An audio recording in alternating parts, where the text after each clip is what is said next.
ಅರಬ್ಬಿ ಸಮುದ್ರಡು ವಾಯುಭಾರ ಕುಸಿತ ಉಂಡಾದಿದ್ದು ಚಂಡಮಾರುತ ಬರ್ಪನ ಅಂದಾಜು ನಿರ್ಧಾರ ಮೀನುಗಾರಿಕೆ ನಿರತ ಮೀನುಗಾರರಿಗೂ ಕೋಸ್ಟ್ ಗಾರ್ಡ್ ಮೈಕ್ ಮೂಲಕ ಎಚ್ಚರಿಕೆದ ಸೂಚನೆ ಕೊಡ್ತುಂಡು. ಗಸ್ತು ತಿರುಗೊಂದುಪ್ಪನ ಐಸಿಜಿ ಹಡಗುಲು ಬೊಕ್ಕ ಸಿಜಿ ಡಾರ್ನಿಯರ್ ವಿಮಾನಲು ವಿಎಚ್ಎಫ್ ಚಾನೆಲ್ಡ್ ಕಡಲ್ಡುಪ್ಪನ ಮೀನುಗಾರರಿಗೂ ಹವಾಮಾನ ಎಚ್ಚರಿಕೆ ಕೊಡ್ತು ಕೈತಲ್ದ ಕಡಲ್ದ ಬರಿಕು ಬರ್ಪಲೆಕ सूचने ಕೊಡ್ತುಂಡು. वार्निंग है, वेदर खराब होने वाला है, जल्दी हार्बर की तरफ जाओ. साइक्लोन वार्निंग है, साइक्लोन वार्निंग, वेदर खराब होने वाला है, जल्दी हार्बर में जाओ, लौटो वापस. समझ आ गया?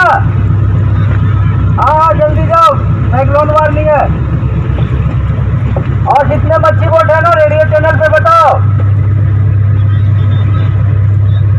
हाँ ठीक है जल्दी हार्बर. ಮೀನು ಹಡಗುಗಾರರೇ ಸಮುದ್ರದ ಹವಾಮಾನ ಕೆಟ್ಟು ಹೋಗಿದೆ. ಚಂಡಮಾರುತ ಬರುವ ಸಾಧ್ಯತೆ ಇದೆ. 13ನೇ ತಾರೀಕಿನಿಂದ ಬಿರುಸಾದ ಗಾಳಿ ಮಳೆ ಸಾಧ್ಯತೆ ಇದೆ. ಎಲ್ಲರೂ ದಡ ಸೇರಿಕೊಳ್ಳಬೇಕೆಂದು ವಿನಂತಿ. ಮೀನು ಹಡಗುಗಾರರೇ ಸಮುದ್ರದ ಹವಾಮಾನ ಕೆಟ್ಟು ಹೋಗಿದೆ. ಚಂಡಮಾರುತ ಬರುವ ಸಾಧ್ಯತೆ ಇದೆ. 13ನೇ ತಾರೀಕಿನಿಂದ ಬಿರುಸಾದ ಗಾಳಿ ಮಳೆ ಬರುವ ಸಾಧ್ಯತೆ ಇದೆ. ಎಲ್ಲರೂ ದಡ ಸೇರಿಕೊಳ್ಳಬೇಕಾಗಿ ವಿನಂತಿ. ಮೀನು ಹಡಗುಗಾರರೇ ಸಮುದ್ರದ ಹವಾಮಾನ ಕೆಟ್ಟು ಹೋಗಿದೆ. ಚಂಡಮಾರುತ ಬರುವ ಸಾಧ್ಯತೆ ಇದೆ. 13ನೇ ತಾರೀಕಿನಿಂದ ಬಿರುಸಾದ ಗಾಳಿ ಮಳೆ ಸಾಧ್ಯತೆ ಇದೆ. ಎಲ್ಲರೂ ದಡ ಸೇರಿಕೊಳ್ಳಬೇಕಾಗಿ ವಿನಂತಿ. मच्छी बोट इंडियन कोस्ट गार्ड, मौसम खराब होने वाला है, तूफान आने वाला है, हार्बर की तरफ वापस लौट जाओ.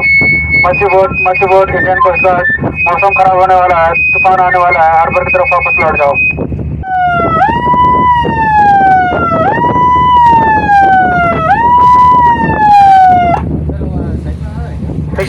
ಫಿಶಿಂಗ್ ಬೋಟ್ ಇದು ಇಂಡಿಯನ್ ಕೋಸ್ಟ್ ಗಾರ್ಡ್. ಎಲ್ಲರೂ ನಿಮ್ಮ ಬೋಟ್ ತಗೊಂಡು ಹಾರ್ಬರ್ ಕಡೆಗೆ ಹೋಗಿ. ತೂಫಾನ್ ಬರ್ತಿದೆ ಆದಷ್ಟು ಬೇಗ ಹೋಗಿ. ತೌಕ್ತೆ ಚಂಡಮಾರುತರ್ದು ಕರ್ನಾಟಕದ ಕರಾವಳಿ, ಕೇರಳ, ತಮಿಳುನಾಡು, ಲಕ್ಷದ್ವೀಪಲಡು ಮೇ 14 ತಾರೀಕು ಮುಟ್ಟ ಸಾಧಾರಣ ಬರ್ಸ ಬರೆಯರು ಉಂಡು ಪಡೆದು ಹವಾಮಾನ ಇಲಾಖೆ ತಿಳಿಪಾದಲು.